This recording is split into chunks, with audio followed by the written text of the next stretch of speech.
আপদ তাড়িয়ে বিপদকে নিয়ে এসেছি, তৃণমূলকে তাড়িয়ে বিজেপিকে নিয়ে এসেছি। আলারের বুকে সোশ্যাল মিডিয়া খুললেই ভাইজানদের দেখা মিলতো, বাঘের বাচ্চাদের দেখা মিলতো। বাঘের বাচ্চা সালার স্টেশন, সালার বাস স্ট্যান্ডের বাঘের বাচ্চা, হাঁড়িপাড়ার বাঘের বাচ্চা, হাঁড়িতলার বাঘের বাচ্চা, হাজামপাড়ার বাঘের বাচ্চা। আর আমরা তাদেরকে বলতে পারি এখন শিয়ালের মতো গর্তে ঢুকে গেছে। আমরা বলছি বাঘের বাচ্চা যদি দেখতে হয় তাহলে এখন আসুক সালারের স্টেশন ময়দানে, স্টেশনের মার্কেটে যারা দখল নিয়েছে তারা হচ্ছে বাঘের বাচ্চা। বা সালারের মানুষের যারা লাল ঝান্ডা নিয়ে রাস্তায় নেমেছে এরা হচ্ছে বাঘের বাচ্চা।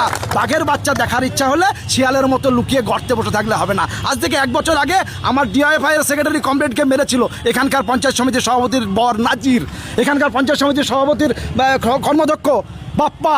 কই মাস্তানগুলো, কই মাস্তানগুলো দেখা মিলছে না, সব গর্তে ঢুকে গেছে। আমরা আগেই বলেছিলাম সালারের মাস্তানরা দোলে পুলিশের কোলে। একটা ছোট্ট বাচ্চাও যখন বাবার কোলে থাকে তখন মনে করে গোটা বিশ্ব ব্রহ্মাণ্ডটা তার। আর এরা পুলিশের কোলটাকে বাপের কোল মনে করে, বাপের কোলে বসে মনে করছিল গোটা সালারটা ওদের। পুলিশ ওদেরকে কোল থেকে নামিয়ে দিয়েছে আর পুলিশ কোল থেকে নামানোর সঙ্গে সঙ্গে গর্তে ঢুকে গেছে। আমরা বলছি গর্তে ঢুকে পার পাবে না। পঞ্চায়েত সমিতির তিরপলের হিসাব ওই নাজিরের বউকে দিতে হবে। পঞ্চায়েত সমিতি জেলা পরিষদের টাকার হিসাব এখানকার বিধায়ককে দিতে হবে। জেলা পরিষদে জিতেছে বিধায়ক, জেলা পরিষদের মেম্বার জিতেছিল, পঞ্চায়েতগুলো জিতেছে, ওই বালিয়াটি পঞ্চায়েতে তৃণমূল জিতেছে, সব হিসাব হবে। মানুষ নেমেছে রাস্তায়। আজকে শুধু এ তো সির্ফ ট্রেলার থা, পুরি ফিল্ম আবি বাকি হ্যায়, পুরো ট্রেলার হ্যাঁ, ট্রেলার দেখিয়েছি, সিনেমা দেখাবো।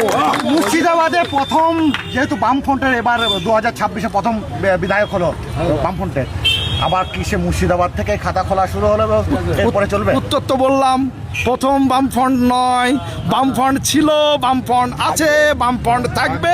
লাল ঝান্ডা ছাড়া মানুষের ভয় নাই।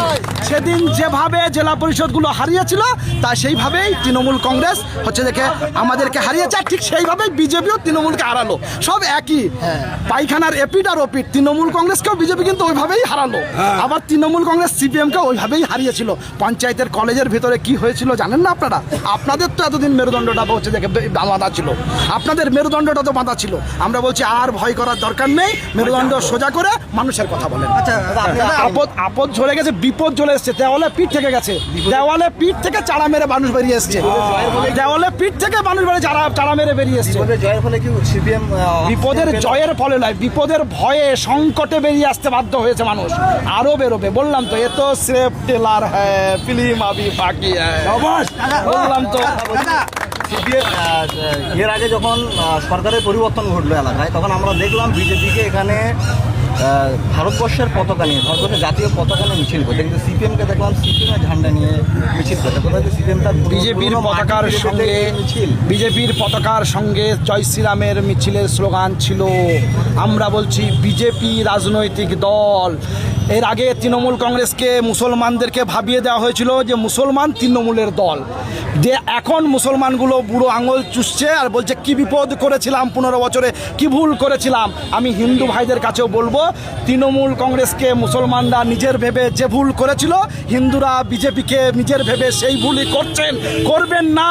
কোনো রাজনৈতিক দল কোনো ধর্মের হতে পারে না, আমরাও কোনো ধর্মের নই, আমরা সাধারণ মানুষের। আমরা এই হকারগুলো যাদের তুলে দেবে তাদের, যাদের তুলে দেবে তাদের পেটে লাথি মারছে বিজেপি, তাদের, যাদের কুরবানিকে অন্যায়ভাবে আটকিয়ে দিল তাদের, যাদের হচ্ছে অন্যায়ভাবে চাকরি কেড়ে নিচ্ছে তাদের, যাদের হচ্ছে চুরি করে নিচ্ছে টাকা তাদের। আমরা গরিব মানুষের, সাধারণ মানুষ। আজকে কি পার্টি অফিস পুনরুদ্ধার হলো? পুনরুদ্ধার নয়, এই পার্টি অফিসটা ভয়ে বন্ধ করে দেওয়ার চেষ্টা হয়েছিল। পার্টি অফিসটা আমাদেরই ছিল, তাদের পার্টির এখানকার দামাট বাহিনী, বললাম না ভাইজান, বাস স্ট্যান্ডের ভাইজানদের ভয়ে, বাস স্ট্যান্ডের ভাইজানদের ভয়ে, হাড়িপাড়ার ভাইজানদের ভয়ে, যে যে যে যে ভাইজানদের ভয়ে আপনারা সঠিক খবর দেখাতে পারতেন না, যে ভাইজানদের ভয়ে আপনারা সঠিক খবর দেখাতে পারতেন না, সেই ভাইজানদের ভয়ে মানুষ বেরোতো না। ঠিক ঠিক ঠিক, কে বলছে ছিল না, কে বলছে ছিল না? একমাত্র সিপিএমেরই ছিল, একমাত্র সিপিএমেরই ছিল। চোখে চশমাটা খুলে প্রশ্ন করতে হবে, চোখের চশমা খুলে প্রশ্ন করতে হবে। চশমা পড়লে আপনি অন্ধকার দেখবেন, লাল চশমা পড়লে এখনই লাল দেখবেন, কালো চশমা পড়লে কালো দেখবেন, কিন্তু সাদা চশমা পড়তে হবে। লালকে লাল আর কালোকে কালো, চোরকে চোর আর ভালোকে ভালো বলা শিখতে হবে।